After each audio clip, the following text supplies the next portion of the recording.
All right, so I want to do a follow-up video on my new Grundig Satellite 800 Millennium shortwave. I've had it for a few weeks now. Last week I was actually took a staycation and I was on the west side of the island, so I didn't get to mess with it at all last week. It takes a while, like any other radio, to get used to and checking out all the features and just get a general feel of it. When I was on the west side, I did take my crane with me, which is that was my first shortwave. Great reception, really sensitive. I've got quite a few stations out there on the west side. That side faces Oahu and Honolulu. So I was able to get quite a bit different stations on just the telescopic, and then I clipped a magic wand onto it, and I just had it inside the living room, and it did really well. So anyways, when I came back, I was only able to mess with the Grundig for a little bit before I left. So now I was going through, putting it through its, checking out its features, putting it through everything that I can do. And I have this one connected up to my MLA 30 plus antenna, which, I live in a small condo here on Molokai in Hawaii. And it's only 800 square feet. So this is my radio room. This is my radio table. And I just have that MLA on a PVC pipe. And I got it out on my lanai, and I can pick it up and I can move it and put it away if I need to, and that type of thing. So it's very portable. I don't have a lot of options here, but I'm still experimenting with different things, and I'll do videos on those in the future. But for right now, going through the Grundig, I just want to say that I'm really, really happy with it. There's not enough to be said for having a full-size radio. That was one thing about the crane. Obviously, just I'll set it here to look at the difference. That's one thing about that. That crane is an excellent radio. It's got great features on it, but it's really small, and you got to be close to it. You got to know where the buttons are. They're multi-function buttons. So you can hit the wrong one or hit it the wrong number of times and have a problem with it. But for a portable, I think it's great. And a lot of people say that it's kind of expensive, but I really found it is a really good radio, and the reception is awesome. And it's got the antenna jack on it, and you can hook a different antenna onto it external, and it really does well. So with the what I was looking for a tabletop model. I went to the Radio Shack one. It's just a model that's kind of a nostalgia. I always wanted one. I did find one really cheap. This is the A version of it. There's a few versions of it, so this is the first one, made in 1995, and I found it really cheap on eBay, and so I picked that up, and it does well. It just doesn't quite do as good as the crane. The crane draws in better. It's got a few more features on it. It's a really good, but it's a lot easier to use, being a little bit bigger. Still a little tight on the face here. When you're doing the handling the controls, and the buttons are smaller, the keypad over here, so it is a little bit tough sometimes. Still a nice radio, and I do like it, but I can see now that this one is probably going to be my least used radio in the future, after using this for a couple weeks. Yeah, this is a monster. Basically, it's kind of a big boom box because it has a handle on it here, and which I'm not really going to use much because it sits here on the table. I usually have the Radio Shack on top over here. I keep it that way, and then I've got a different antenna hooked up to that, and then I can do some comparisons. But this one, it's so much more comfortable when you get a full sized unit. It's kind of a throwback to the models in the 60s and the 50s that were huge. The old tube ones. They're really a joy to use, and everything it's really intuitive. It's very easy to understand. It doesn't have all the features. This was made in about the early 2000s, the year 2000, right around in there, and but everything works great on it. I happened to pick one up in great condition, but where everything is, it's just so comfortable. The displays are big. You can see them. I'm getting older, so my eyesight, is failing a little bit, but it's just so much easier on my back, leaning over. I'm comfortable. I could spend a few hours on this radio and operating it compared to the crane unit being so small. There's a lot to be said for the portability, but there's a lot to be said for a big unit like this also. So they both have their place and they both really work well. So a few other things I like about it, being everything being right here where you need it. There is one thing I would change on that. There are some switches to the antennas in the back that you have to flip. It's a little flip switch. So if you want to use the telescopic, you got to flip it to the telescopic, or else it uses the external port. So that I would have liked on the side or on the front, would have been better. But honestly, that's the only thing that I would change for placement of anything on this unit. Really, really intuitive, easy to use.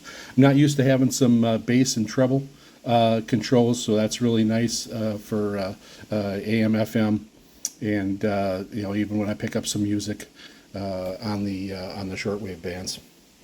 Really nice. Clock is easy to work. I'll turn it on here. I got it on AM. There's a This is a CBS sports station in Honolulu.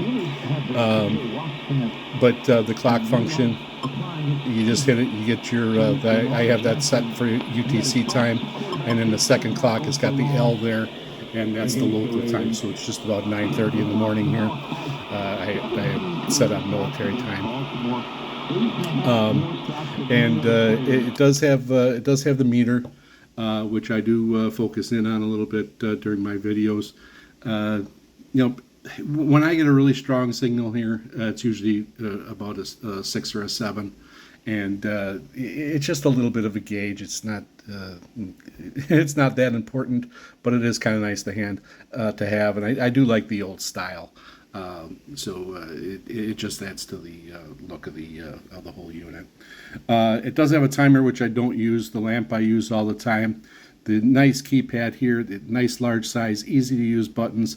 I don't have to hit a number or a button beforehand. I just go ahead and click the frequency that I want, hit the period button twice, and it goes. It's got a clear button here, so if you make a mistake, you can hit clear, and then it also locks all the buttons on there.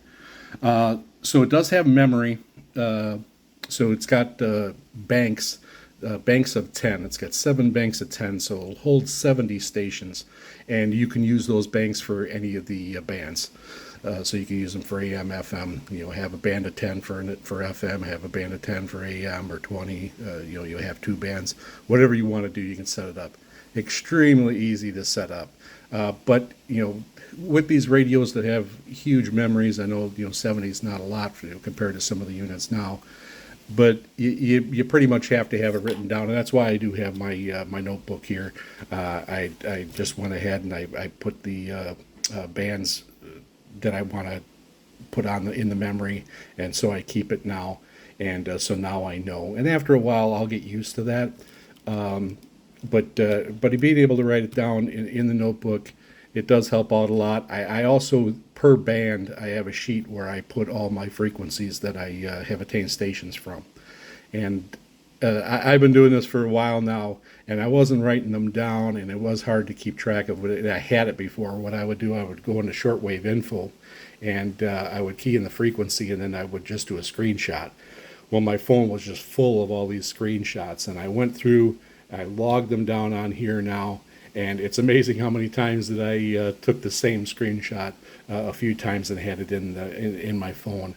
So now I have it on here. I'm getting close to 200 different frequencies with different stations on shortwave alone, and still finding more, especially as I experiment with antennas. Then, of course, it depends a lot on your conditions. I'm in the condo here, so I'm kind of limited. There's not a lot I can do with interference.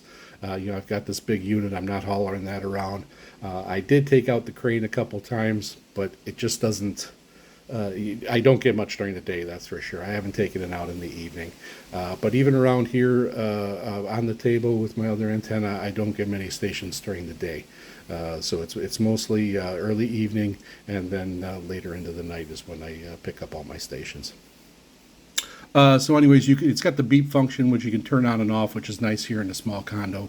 And then it does have, so to store, all you do is hit the store button when you have it on the frequency you want, then press down the number that you want that correlates to the bank of 70. So if your first bank is 0 to 09, you just put in store 00 when it's on the frequency, and then it's in there. And then when you want to bring it back, all you do is hit memo, and then the two-digit memory that you put in there for the frequency, and it pops right up. So very easy to use, simple, compared to some of the other memories where you're hitting different buttons and going through. It's a little bit more difficult. The VFO takes you out of the memory mode when you hit memory. That'll come up, and then when you hit VFO, it takes you back to the mode you were in when you were either searching or listening. The SW band's a nice feature. Use this one a lot. I hit that one. I want to go 31 meter band. I just put in 31 after I hit the SW. Pops it right to the first frequency at the bottom, and then you can go up from there or do what you want. So that one I use quite a bit to change bands. Of course, you got to delete for any time when you're adding something in to the memory. If you want to delete it out of there, you just hit that. Now, the scan feature, it really doesn't bother me because I really, I'll talk about scan a little bit on my other radios. But on this one, the scan only goes through your saved memory. And it only goes through it in your 10-unit bands, your 10-unit memory blocks. So if you got 00 to 09 and you want to scan it, you hit that. You hit 00, which is the lowest one, and then it'll go through and scan all those channels in that memory block. But it doesn't. It'll just stop there for a few seconds on each one, on say your memory saved frequency. So it'll stay there. It doesn't lock. I mean, it locks in, and you can hear it, but it only stays on there for a few seconds and goes on to the next one, and it just keeps repeating that cycle. So that's all it really does. If you end up wanting to stay on it, you can just hit the scan button again, and it'll stay on the one that you hit it on. But I don't. I use that when I'm on the ham bands. That I will just hit that scan feature, and it'll run through. And then if I hear that it picked up something, then I can hit the scan button. I don't really use that on many of the other bands or anything, the ones that I have saved in memory. But the scanning, I'll talk about that for a second. On the Radio Shack, the scanning works, and the same thing with the Crane. But the auto scanning, and everybody's probably run into this, when you do it, it doesn't, you'll pick up some of those faint signals. So it'll go over some of them, and then when you have headphones in, you generally hear it better also, but it won't even stop on those. It'll just keep scanning right past it. So if I do a scan on the 31 meter band, sometimes I'll pick up, seven frequencies. But if I go through it manually, I can pick up another 4 or 5 frequencies that I can hear pretty good. And the Radio Shack kind of works the same way. So when I first started with the Crane, I used the scan all the time. And then more as I did manual, I noticed that, and I kind of went away from the scanning. And that's where you get this, the comfortability of this larger unit. Scanning manually with this turning knob here is just fantastic. This, of course, goes up and down in the increments, in the normal increments for your frequencies, but whatever band you're on. But it's just so easy to use this and go through. So I manually scan, and I'll do a couple videos of some manual scans later. But looking at this, it's got the AM, FM, shortwave, and then AM, single sideband, upper and lower, and then your AM sync. Haven't used that much. That'll lock on a station if you got some bleed over from different frequencies. Then the bandwidths work great, 2.3, 4.0, and 6.0. You got your AGC automatic gain control, and then the ATTN, which I mostly keep off because it keeps the it gives you a little more noise, but you can pick up some of them lower frequencies. I'm sorry, when I was over here in the band, I said AM twice. So the other one is air, so it does have the air frequencies also. And what reminded me of that was the squelch button, the squelch knob, and you can use the squelch, turn off, get rid of all that noise only on the air band. Then, of course, like I said, your bass and treble. Does have a very large telescopic antenna that goes all the way up to my ceiling, so it barely makes it here. And when you pull it out, this part here actually goes in. This is the part where it swivels. But when you retract it and take it down, you see it drops down in there, so that it stays and it's more flush. So like I said, the only thing I would change is those buttons in the back for the antenna. But otherwise, this has been a joy to use, and definitely my favorite radio, and I see it being that way for a long time.